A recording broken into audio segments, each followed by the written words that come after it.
Hi all అందరికీ నమస్కారం.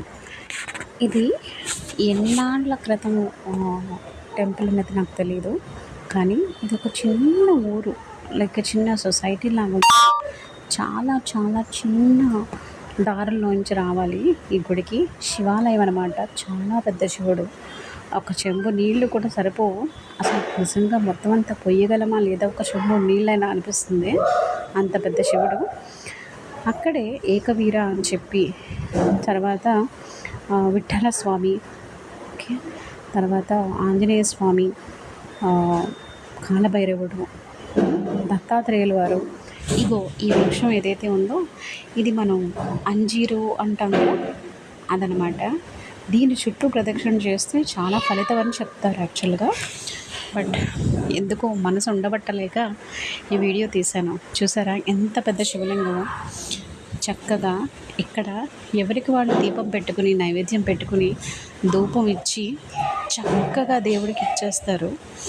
And చాలా చాలా బాగుంటుంది ఇక్కడ ఈ భాగ్యం ఏదైతే ఉందో, ఆడవాళ్ళు మగవాళ్ళు తేడా లేకుండా శివుడి యొక్క పూజ చేసుకుని ఎంత ఎంత ప్రశాంతతకి లోనవుతావు మనం, అంత బాగుంటుందో ఇక్కడ.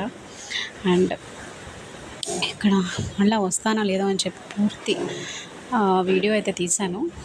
అండ్ ఇక్కడ ఆంజనేయ స్వామి మంగళవారం కదండి, ఇలా ఆంజనేయ స్వామి చాలీస చదువుకొని, హనుమాన్ చాలీస, కాలభైరవుని దర్శించుకొని జాగ్రత్తగా వచ్చేసాను.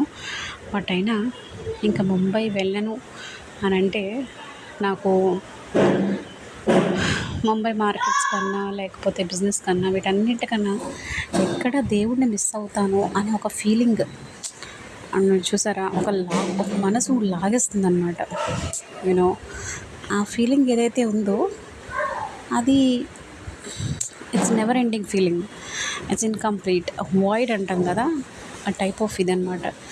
సో ఇంకో చూసారా, ఇక్కడ కాలభైరవుడు హృదయం దగ్గర నుంచి మనం నీళ్లు పోసి అభిషేకం చేసుకోవచ్చు.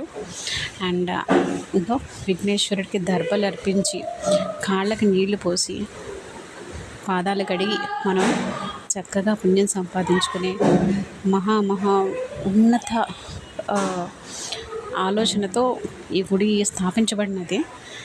చాలా చాలా బాగుంది. నా శివయ్యను మాత్రం నేను చాలా చాలా మిస్ అవుతాను.